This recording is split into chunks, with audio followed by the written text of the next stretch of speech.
गुरु ब्रह्म महिमालेक शरणम गुरु ब्रह्म महिमालेक शरणम गुरु ब्रह्म महिमालेक शरणम।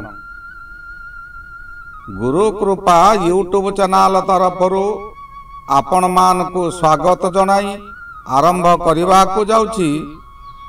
2025 मसीहा मार्च मासरे 12 गोटी राशिर मासिक राशिफल।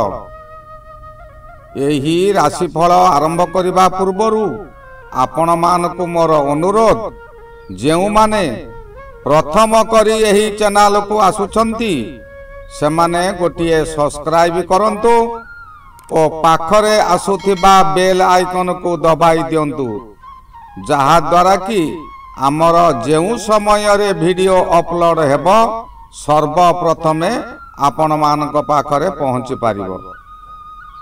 जेउ मानकर ग्रहर असुविधा सकाशे विवाह रे विलंब हेउची किंबा चाकरी करने को जाउथिबा समय रे चाकरी हेउ नाही, बहुत थर एंट्रांस देई फेल हेउछंती, सेमाने निजर जन्म तारीख, जन्म समय और जन्म स्थान यही चैनल रे दिया जाउथिबा तळ मेल आईडी रे प्रेरण करंतु। ताहार पुंखानुपुंख विचार करा जाई प्रतिकार मान आपण को जणाई दिया जीवो।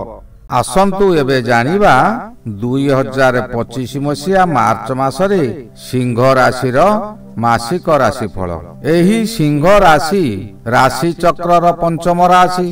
एही राशिर अधिपति रवि महाग्रह। रवि महाग्रह सिंह राशि सकाशे सप्तम रे मासर प्रथमार्धटी रहउचंती। सप्तम रवि बहु अशुभ फल देबे। सप्तम रवि आपण को विभिन्न आड़े भ्रमण रे बुलाई नेबे। शरीर रे रोग प्रवेश करिवो।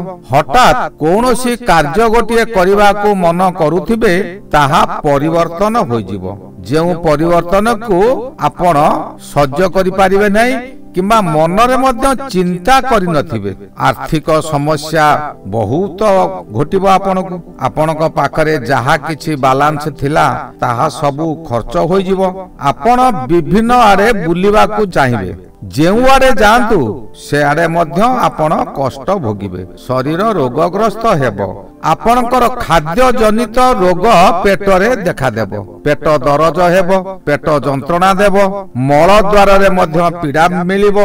आ अन्य माने आपण जहा को जहा कहंतु से विषय को अन्य माने आपण को भूल बुझिबे ओ दोषारोप सबु आपणक ऊपर ही करिदेबे। मासर 14 तारिख टारू रवि महाग्रह जिबे अष्टम को।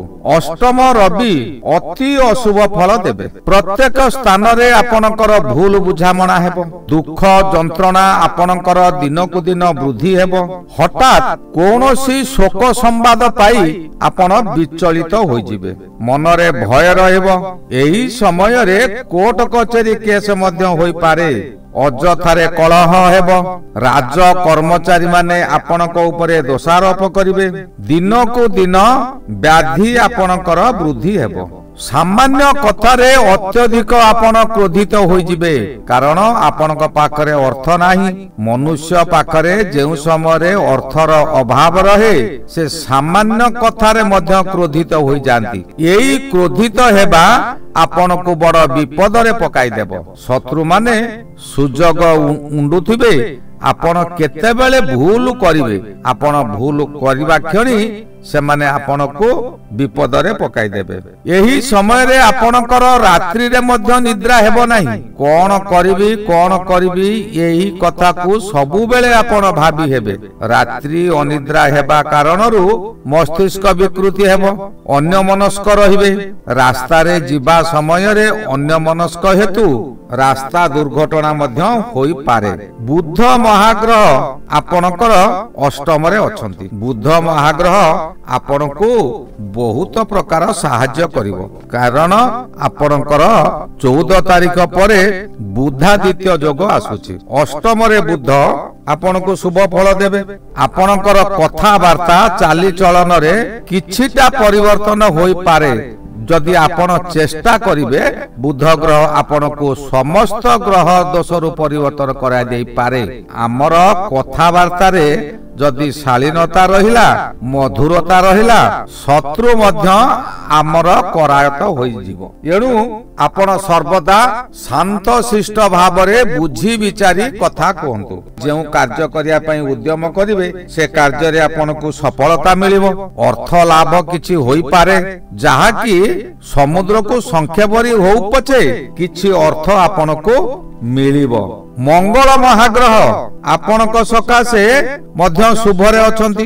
मंगल सिंह राशि सकाशे एकादश रे भ्रमण करूछंती। एकादश मंगल विभिन्न दिग को बुलाइबो किंतु मन रे शरीर रे शक्ति भरपूर करी रखिबो। सुख मिलिबो।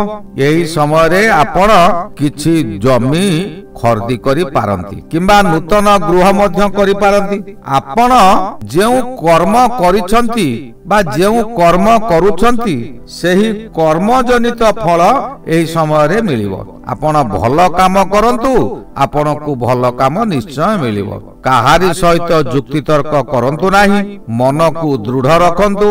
सर्वदा प्रभुंको ऊपरे भरोसा रखी निजको प्रभुंको निकट रे समर्पि दियंतु। एही समय रे भातृ सुख मध्य मिलिबो। जेउ भाई माने आपनको शत्रु बोली भाबुथिले सेही भाई माने आपनको साहाय्य करिवे। आपण विपद रे पड़िथिबा समय रे से माने आसी ठिया हेबे। कथारे अछि युद्ध जदि करि बसिबु संगरे थिबो भाई भाई भली आउ मित्र आउ दुनिया रे केई नाहंती। आपण जेते विपद रे पड़िथांतु भाई जेते शत्रु होइताउ किंतु आपण विपद रे पड़िला परे भाई निश्चिंत आसिकी सामना रे ठिया हेबो। एही समय रे स्वामी स्त्री कर मध्य मन एक रहिबो। जौन सुख वृद्धि हेबो। आपण नूतन बासगृह खंडिए करि पारिबे। आपण किंतु भल भाबरे आपण चलिबा दरकार। सत रे रहिबा दरकार। काहारी अन्याय चिंता मन रे करिवे नाही। जदि आपण काहारी अन्याय चिंता मन रे करिले तेबे शनि सप्तम रे रही आपण को विपद रे पकाई देबो। सप्तम शनि आपण को मथा विचलित करे देबो। शरीर असुस्थता करे देबो। आंठू गंठी जंत्रणा कराइबो। एपरि कि आपण चालिबा को मध्य शक्ति कमी जीवो। किंतु एपरि समय आसीबो आपण सेही परि बाध्य होई कष्ट रे चालिबा को पड़िबो। बहु अर्थ व्यय हेबो। जेउठारे टंकाटिए खर्च हेबा कथा सेठारे 10 टंका खर्च होई जीवो। जदि सिंह राशि स्वामी रो होईची तेबे स्त्री स्वामी को ठारू अलगा होई जीवो। जदि स्त्री रो सिंह राशि अछि तेबे स्वामी स्त्री को ठारू अलगा होई जिवे। जहा भी हो सामयिक भावे स्वामी स्त्री कर मन अमेल रहिबो ओ विच्छेद मध्य होई जीवो। जदि आपण सत रे थिबे ए विच्छेद हेबो नाही। घर करिकी कली अछि। घर करिथिले कली निश्चिंत हेबो किंतु विच्छेद हेबो नाही। आपण सर्वदा शांत रुहंतु। प्रत्येक कथा को भाबी चिंती कार्य करंतु तेबे आपणकर कोनोसी असुविधा हेबो नाही। वृथारे आपण चतुर्दिग को भ्रमण करिवे ना शनि से भ्रमण कराइबो केउठी की ना जंगल एरिया को भ्रमण कराइबो जेउटारे खाद्य पानीय किछि मिलु नथिबो। आपण सेहिटारे खाइबा को मध्य ठीक से पाइबे नै। अखाद्य भक्षण करबा को बाध्य हेबे जहा द्वारा के पेट रोग हेबो। बृहस्पति महाग्रह सिंह राशि सकाशे दशम रे अछंती। दशम बृहस्पति मध्यम फल देबे। कोनोसी बाधा विपत्ति आसिले ताहा धीरे धीरे आसीबो। हठात बाधा आसीबो नाही किंतु क्षति हेबो। बहु मर्यादा हानि हेबो। पूर्वरु जेउ नाम कमेथिले ताहा एई समय रे बदनामी हे जिबे। बंधु माने विरोध करिवे। जेउ कर्म करतुले से कर्म हानि हेबो। जमी बाड़ी प्रति मध्य विपद अछि। मंगल शुभ थिबा समय रे जमी खरीदी करिवार समय थिला किंतु बृहस्पति से जमी खरीदी कराई देबो नाही। आपण जदि सत रे रहिथिबे तेबे प्रत्येक ग्रह आपणक सपक्ष रे जिबे। जे जेते अशुभ रे थांतु ଆପଣଙ୍କ ସପକ୍ଷରେ ଯିବେ। ଶୁକ୍ର ମହାଗ୍ରହ ହେଉଛନ୍ତି ସୁଖର ଗ୍ରହ। ଏହି ଶୁକ୍ର ଆପଣଙ୍କ ରାଶି ସକାଶେ ସପ୍ତମରେ। ସପ୍ତମ ଶୁକ୍ର ଆପଣଙ୍କୁ ଅସ୍ଥିରତା ଦୁଶ୍ଚିନ୍ତା ବଢାଇ ଦେବ, ଅସୁସ୍ଥତା ମଧ୍ୟ ବଢାଇ ଦେବ।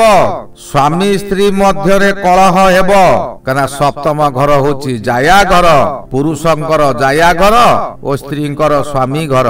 ସପ୍ତମରେ ଶୁକ୍ର ରହିଲେ, ଶୁକ୍ର ହେଉଛି ଯୌନ କାରକ ଗ୍ରହ।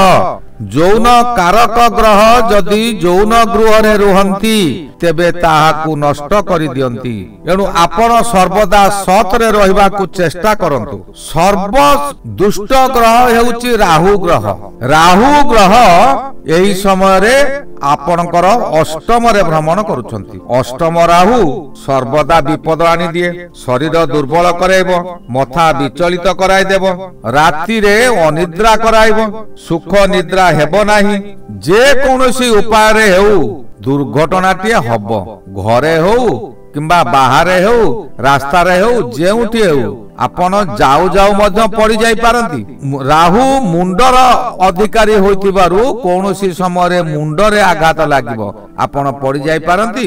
ମୁଣ୍ଡରେ ଛୋଟ ହଉ ବଡ ହଉ ଆଘାତଟିଏ ଲାଗିବ। ଏହି ସମୟରେ ଆପଣ ଯଦି ପୂର୍ବରୁ ଇନ୍ସୁରାନ୍ସ କିଛି କରିଥିବେ ତେବେ ଇନ୍ସୁରାନ୍ସର ଅର୍ଥ ଏହି ସମୟରେ ମିଳିବ। ଏହି ଗୋଟିଏ ଶୁଭ ଖବର କରେଇବ କିଏ ନା ରାହୁ। ଆପଣ ମନେ କରନ୍ତୁ ଗୋଟେ LIC କରିଛନ୍ତି, ସେ LIC ରେ କୌଣସି ନା କୌଣସି ବାଟରେ ଆପଣଙ୍କୁ କିଛି ଅର୍ଥ ମିଳିଯିବ। କେତୁ ମହାଗ୍ରହ ଏହି ସମୟରେ ଦ୍ୱିତୀୟ କେତୁ ଅଯଥା ଭ୍ରମଣ କରାଇବ, ପ୍ରତ୍ୟେକ ବ୍ୟକ୍ତିଙ୍କ ସହିତ ବିବାଦ କରାଇବ, ସ୍ୱାସ୍ଥ୍ୟ ହାନି କରାଇବ, ମନରେ ଅଶାନ୍ତି, ପରିବାରରେ ଅଶାନ୍ତି, ବନ୍ଧୁ ବାନ୍ଧବଙ୍କ ମଧ୍ୟରେ ଅଶାନ୍ତି ଘଟିଯିବ, ଅଯଥାରେ ବହୁ ଧନ କ୍ଷୟ କରିବେ। ଆପଣ ସର୍ବଦା ସତ୍ ପଥରେ ରହିବାକୁ ଚେଷ୍ଟା କରନ୍ତୁ। ପ୍ରତ୍ୟେକ ଦିନ ପ୍ରାତଃ ସ୍ନାନ କରି ବ୍ରାହ୍ମ ମୁହୂର୍ତ୍ତରୁ ଧୂପଟିଏ କିମ୍ବା ଘୃତବତୀଟିଏ ଲଗାଇ ମୁକ୍ତ ଆକାଶ ତଳେ ପ୍ରଭୁଙ୍କୁ ସମର୍ପଣ କରି ସାଷ୍ଟାଙ୍ଗ ଶରଣଟିଏ ହୁଅନ୍ତୁ। ଆଉ କୁହନ୍ତୁ, ସମର୍ପି ଦେଲି ପାଇଲ ସର୍ବ, ବୁଝ କି ନ ବୁଝ ଆହେ ଗୁରୁଦେବ। ଏହିପରି ଯଦି ଆପଣ ପ୍ରତ୍ୟେକ ଦିନ କରିପାରିବେ ତେବେ ଦୁଃଖ ଆପଣଙ୍କୁ ବାଧିବ ନାହିଁ କିମ୍ବା ସୁଖରେ ଆପଣ ଚାତର ମଧ୍ୟ ହେବେ ନାହିଁ। ଆଜି ମୁଁ ଏଇଟାରେ ରହିଲି। ଏହାର ପରବର୍ତ୍ତୀ ରାଶି ଚକ୍ରର ଷଷ୍ଠ ରାଶି କନ୍ୟା ରାଶି ବିଷୟରେ ଆଲୋଚନା କରିବା। ଶ୍ରୀ ଗୁରୁ ମହିମା ଅଲେଖ ଶରଣ, ଶ୍ରୀ ଗୁରୁ ମହିମା ଅଲେଖ ଶରଣ, ଶ୍ରୀ ଗୁରୁ ମହିମା ଅଲେଖ ଶରଣ।